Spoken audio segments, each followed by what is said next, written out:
FIFA changed the rules to clean up football. 3 days in, the opening match nearly broke a 20-year record. That is not a coincidence. That is chaos. Here is exactly what happened, and what is coming next. The 2026 World Cup has 6 major rule changes, all of them designed to speed up the game, protect players, and stop time wasting. In theory, every single one makes sense. In practice, day 1 looked like a stress test. Nobody passed. Start with the number. 3 red cards in the opening match between Mexico and South Africa. Most fans saw that and moved on. But here is what they missed. That number came within 1 red card of the all-time World Cup record. The 2006 Battle of Nuremberg between Portugal and the Netherlands still holds it at 4. FIFA rewrote the rulebook to clean up the game. Day 1 nearly made history for the wrong reason. But here is where it gets interesting. One of those red cards came from a rule most fans did not even know existed. Cover your mouth with your hand, your arm, or your shirt during a confrontation. Instant red card. This rule was written because of one moment in one Champions League game earlier this season involving Vinicius Jr. FIFA watched a single incident and rewrote the laws of the game for the biggest tournament on the planet, and players are still learning it exists in real time. And that is not even the strangest part. VAR now has more power than ever. It can review corner kicks, second yellow cards, mistaken identity.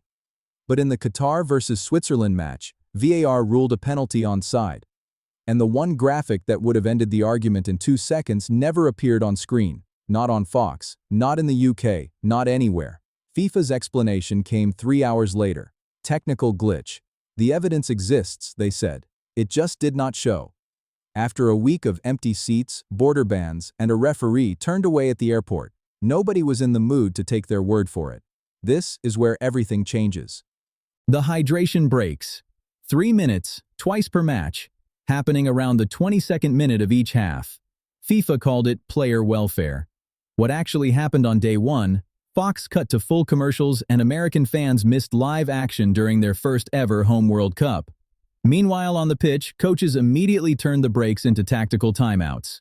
USMNT manager Pochettino had already been doing it in friendlies, gathering players around a laptop during the break. A rule built to protect players became a coaching weapon inside 90 minutes. But that creates another problem. FIFA banned players from going to the touchline for instructions when a goalkeeper is injured.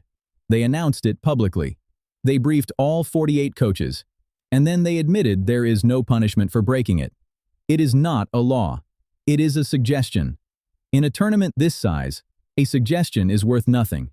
And then there is July 19th, the World Cup final at MetLife Stadium.